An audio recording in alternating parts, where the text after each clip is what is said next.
Make fascinating reading, and don't go through the book and say, oh, those are just diaries. No. In fact, that gives an insight into her life very much more, how she traveled the world over, and how in her, Raman found a partner who could be as excited as he was and be filled with as much wonder as he was. So she made this excellent kind of companion for C.V. Raman.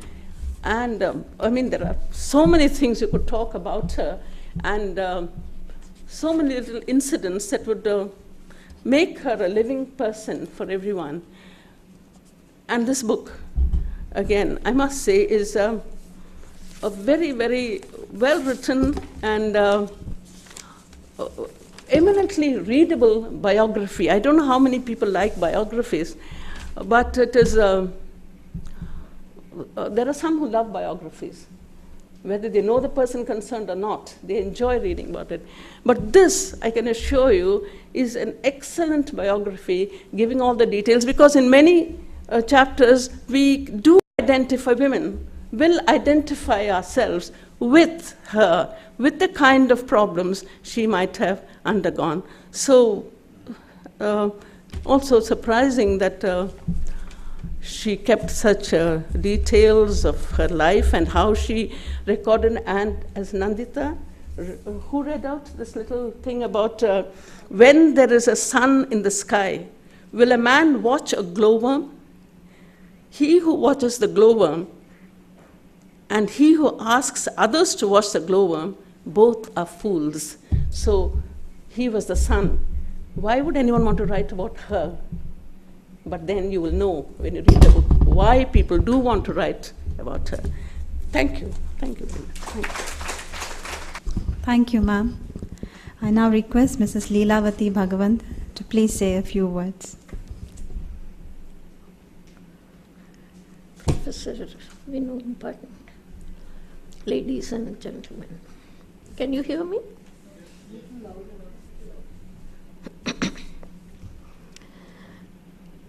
I'm extremely delighted and also honored to be a part of this function. One of the reasons being that Dr. Uma Parmeshwaran and her subject, Lady Raman, are both very dear to me. I'm finding it difficult to call her Dr. Uma Parmeshwaran. I'll stick to Uma.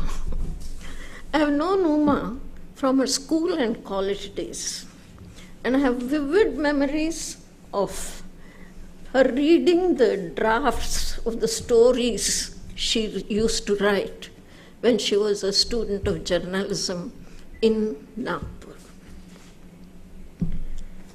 Later, when she published her, I won't say the first, but a book of poems with P. Lal, nice slick volume with nice cloth binding and all that.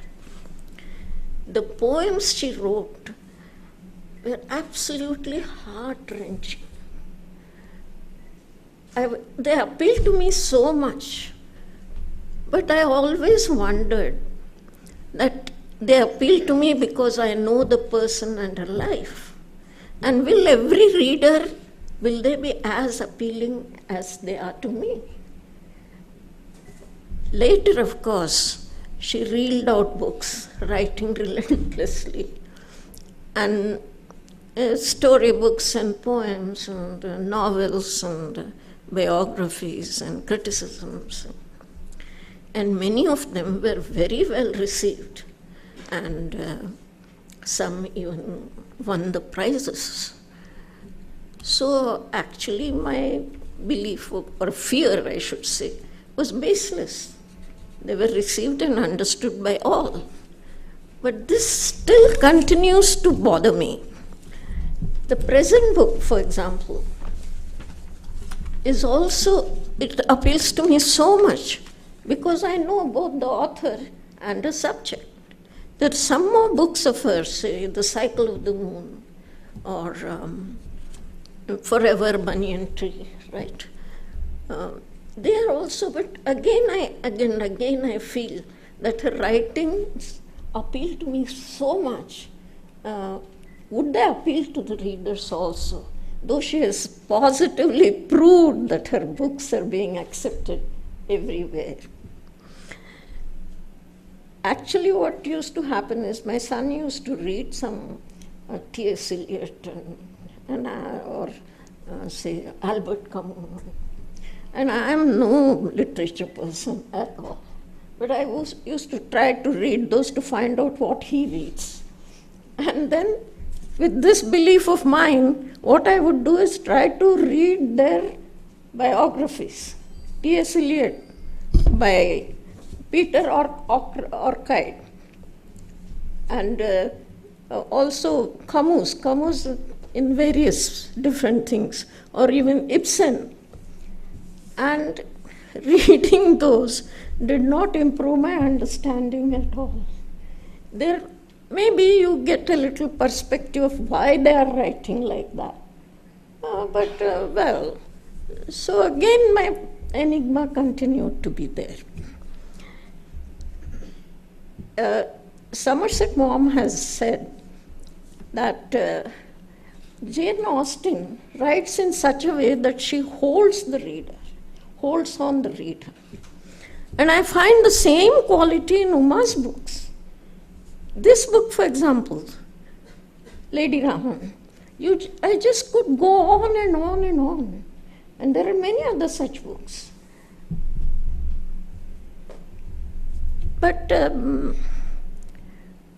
I don't know, I leave it for you to understand whether is it necessary to know the author and her subjects, and then only the book appeals to you so much, or her powerful writing is such that without knowing them also it appeals to you. Well, as for my association with Lady Raman, Chinnamma, as we used to call it, started soon after my marriage, when I was like a little frightened mouse, Not only because it was sort of interprovincial marriage, but also because the tremendous rift between the intellectual levels, I was always frightened. And my family had a difficulty of the language also, different language altogether. So it was getting alienated. And I wondered where do I belong, here or there? But my first visit to Bangalore answered that question beautifully.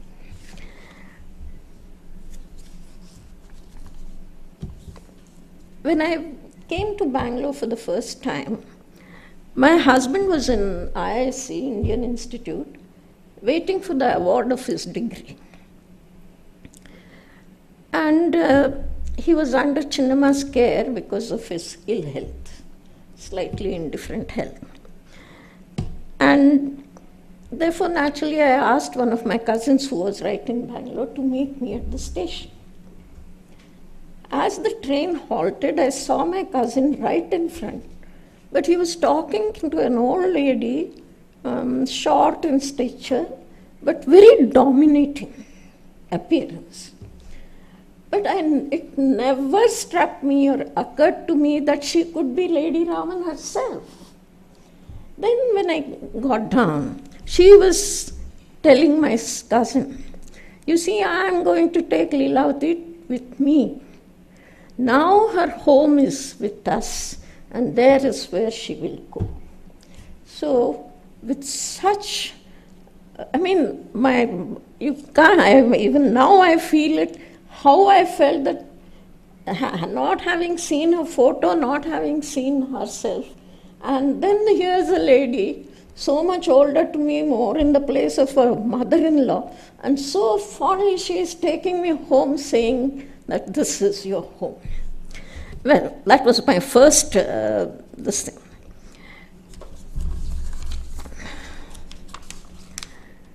Most of the time, I was sitting on pins in her presence. You see, still I was new to the The home we went to was Panchavati, a huge house with sprawling grounds, and most of the time I was frightened of doing anything and sitting on pins.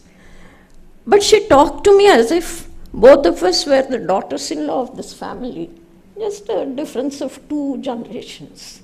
And she talked on various fascinating matters about her own experiences and also about the members of the extended family, making sure that this is my family and I should know all about it. Many times I did not understand the person she was talking about, and that too partly in Tamil, and her exact relationship with them, as many of them were not even living because she was talking of the past. But the present book gives amazing details of Chinnamma's life. So much so that whatever doubts I had then are properly solved, are enlightened by, they throw light on all my doubts, who was who and what was what. Her way of teasing me was, she would whisper in my ear in the tea room, "You see, he has come. Aren't you afraid?" And then she would tell us how she would be all ears to hear the sound of the tonga that would bring her husband home, and then quickly peep through the window to make sure that he has come and get to work. So she always used to say something about this when I was in the tea room. She used to talk about the dominance of C.S. Iyer, C.V. Raman's elder brother. He was the head of the family, and she used to talk about slightly in a complaining tone, how he used to dominate. But when C.S. Iyer passed away, she was shaken, and I don't remember exactly which day, but she was leaving for Madras. I was right there, and as she was leaving, I said, "You have forgotten to put the pottu, this bindi." Then she said, "Lady, that's not the thing." She said, "Illema, it is the mark of respect for Periyar."